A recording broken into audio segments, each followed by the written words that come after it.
বিসমিল্লাহির রহমানির রহিম। সংগ্রামী সাথী ও বন্ধুগণ, আপনারা জানেন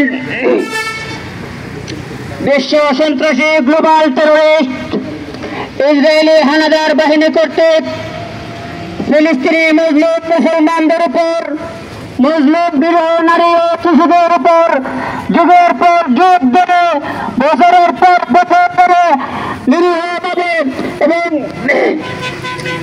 হামলা করে আসছে। বর্তমান বেশ কিছুদিন ধরে ইসরায়েলি হানাদার বাহিনী কর্তৃক ফিলিস্তিনিদের উপর যে নির্মমভাবে হত্যাযজ্ঞ চলছে, তার প্রতিবাদে একের পর এক সারা বিশ্ব, মুসলিম বিশ্ব খুশি হচ্ছে। এবং গত কিছুদিন আগে গ্লোবাল ফ্লোটিলা সমুদ্র নামক এক নৌবহর প্রায় 43টি জাহাজের একটি ত্রাণবাহী নৌবহর ফিলিস্তিন অভিমুখে যাত্রা করেছিল, কিন্তু ইসরায়েলি হানাদার বাহিনী কর্তৃক গতকাল এই জাহাজ বহরের উপর হামলা করে প্রায় 42টি জাহাজকে আটকে নেওয়া হয়েছে এবং প্রায় 200 জন মানবাধিকার কর্মীকে গ্রেফতার করা হয়েছে।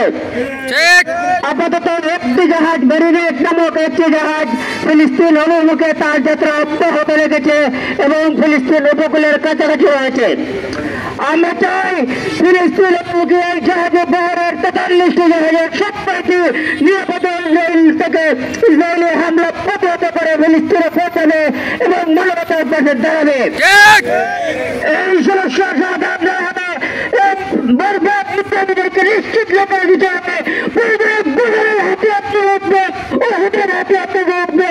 এই ইসরায়েলকে বিশ্বের মানচিত্র থেকে নিশ্চিত করে দিতে হবে ইনশাআল্লাহ। গঠন করে বসে